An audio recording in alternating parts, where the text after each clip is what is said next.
So I heard that some of you Vidalcan ball rags have been putting disrespect on my boy Sauron, the Lord of the Rings name. So today, I'm going to walk you through how to build a Sauron, the Lord of the Rings deck to make your pod fear him as much as mine does. We're going to go through 3 sections of the video. We got the early game, the mid game, and the late game. Early game is turns 1 through 4, mid game 5 through 8, late game 9 plus. We're going to start off with early game. What do we want to do? Our commander costs so much. He is a bad mamma jam. When you cast this spell, you amass Orcs 5, you mill 5, then you return a creature card from your graveyard to the battlefield. This card is amazing. It costs a whole lot, so we just need to offset that. We know what our commander costs. We're just going to use a bunch of mana rocks to kind of ramp us ahead so we can get a leg up on our opponents. I have put 9 mana rocks in this deck. We got Arcane Signet, Commander Sphere, Everflowing Chalice, Fell War Stone, Mind Stone, Relic of Sauron, Soul Ring, Thought Vessel, and Worn Power Stone. I also put a Sword of Animist so we can get more lands faster. So we run quite a few creatures, so we're going to try to get as many lands as possible. We want as much mana as we can possibly get as fast as possible. We also need to early game sculpt our hands. So we have Careful Study, we have Faithless Looting, we have Mirai Scavenger, we have Rona. These guys like to sculpt our hand. They help us draw cards and discard cards. There are other cards that are more expensive that you can put in there, like Wheel of Fortune, but I'm not quite running those. This isn't by any means a cheap deck. If you look at the deck list, it's got $675. I didn't know it was that big, that much. I built it right here. It is one of my favorite decks. That's probably why it costs quite a bit. I love this deck. Most people do not see it coming. They see your commander cost so much, so they don't expect you to do a whole lot. And when the game goes on just a little too long because everybody's doing so much and interacting with each other, you come out of nowhere with a very explosive turn, and it is super solid. I love this guy. So in the turns 1, 2, 3, and 4, we're going to play mana rocks and play guys that'll help us sculpt our hand and gain more mana. We also have Vampiric Tutor in there, because just in case you want to get something specific. I don't run many combos in this deck, because this deck is more of just stomp through. I win a lot through shutting people down or combat damage. I like winning through combat damage a lot with this deck. We're going to go through the mid game.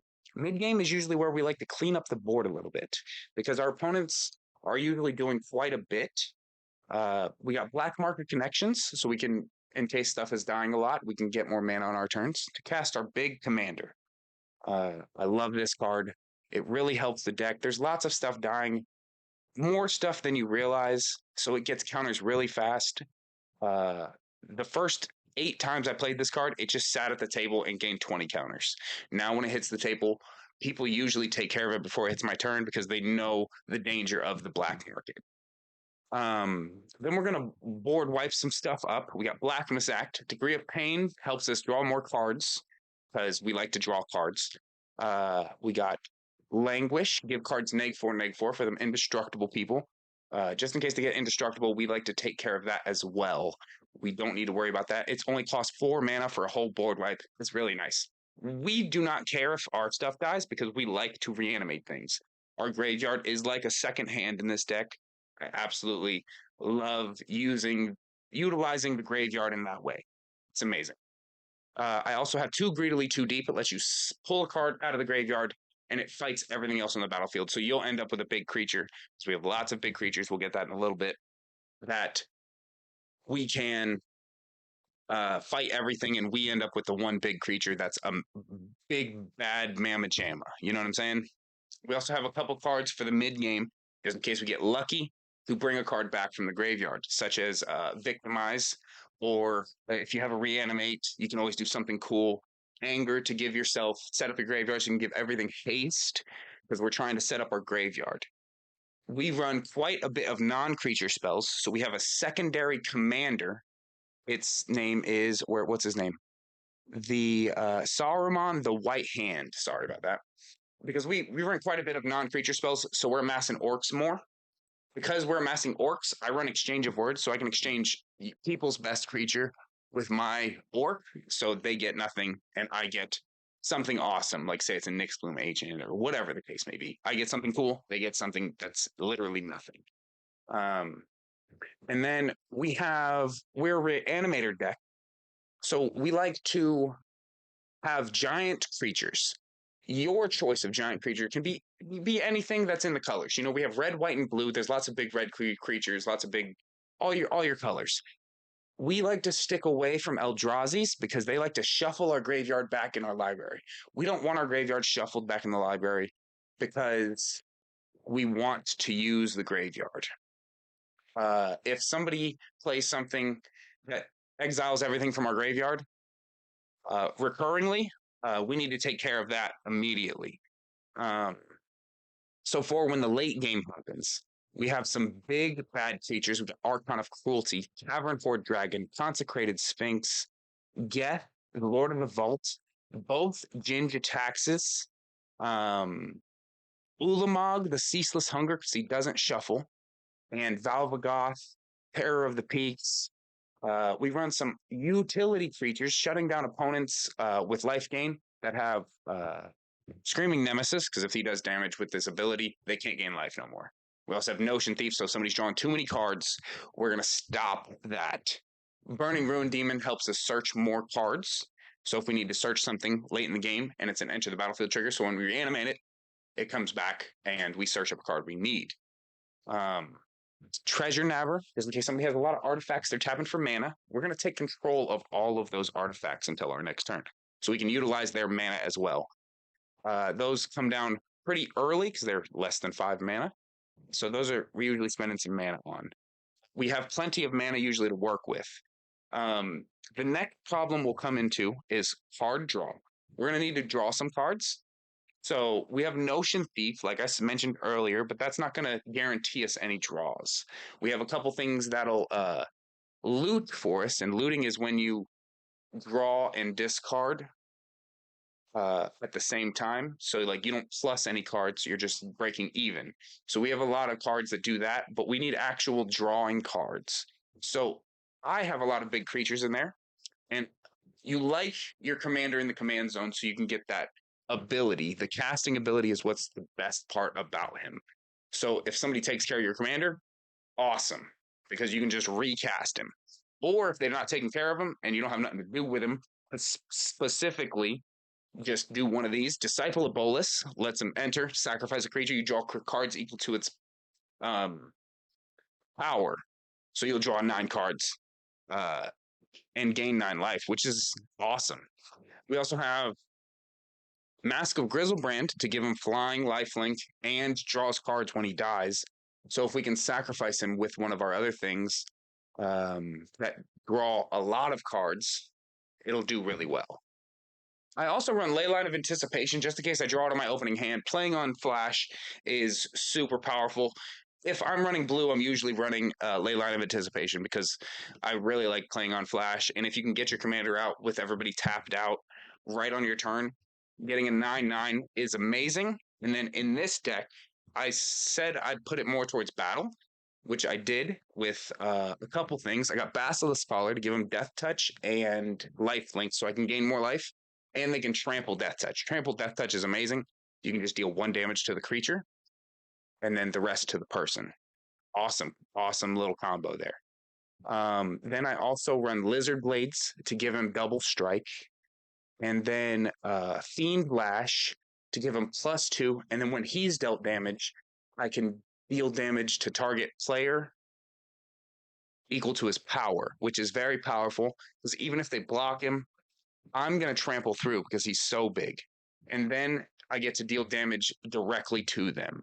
So it is a nice little, it's not like a combo, it's just good synergy in the deck. I love doing that. I've beaten a few people with just the combat damage of them because they don't expect it at the beginning of the game, so they're not worried about it.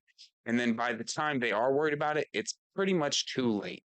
We have Ghost Vacuum to come out early and exile cards from your opponent's graveyards to maybe get a bunch of creatures later on.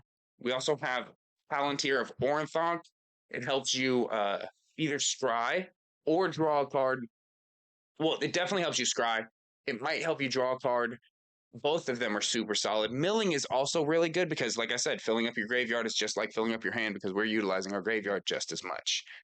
I have only 34 lands in this deck. 34 lands sounds crazy with a commander at this cost, but I have so much draw power. I also have a Rhystic Study. It's actually on the top of the library. Um, the Rhystic Study also helps draw cards. There's lots of big draw spells and little draw spells. So we do draw throughout the game really consistently. So we don't have to worry about missing our land drops too many times. Running 34 lands, I only have 5 mountains, 5 islands, and 5 swamps. All the other ones are non-basic lands. You could definitely optimize those better. There are definitely better cards that you can put in this deck. For stuff to be removal in this deck that are not board wipes, because sometimes you have to take away just one thing. I have Bedevil, Counterspell, Pact of Negation, a Slaughter Pact to kill stuff for 0.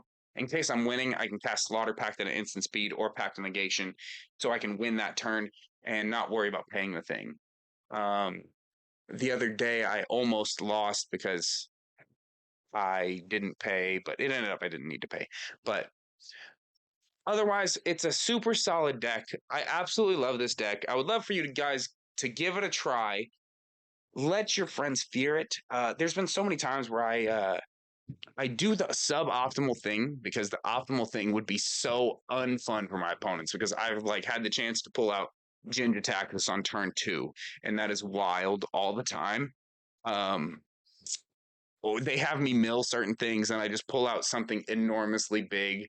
Um, like say you turn 1 and you can exile a spirit guide to faithless looting and then discard something and then tap a black mana for a dark ritual and then it's there's all kinds of stuff you could do. You can even victimize because you could play a 0 cost creature, victimize, sacrifice that, pull out 2 big bad creatures on turn 1 or 2, and that is so game warping. It's amazing. It's fun. I love playing big creatures. That's one of my favorite strategies in the game. Most of my decks are revolve around either having giant creatures or making giant creatures, making small creatures giant. Either way, whatever you want to put it. Um, Thank you guys for joining me. Hope you guys like the new microphone, the new camera, the new style. We trying our best out here. If you want to subscribe, that would be great. And we're trying to hit 100K. We're almost there. I'm sure there's also a link for a giveaway right in the description. Check it out. Thanks for joining me. You guys are the best fans on the internet. My name's King Luke. Peace out, y'all.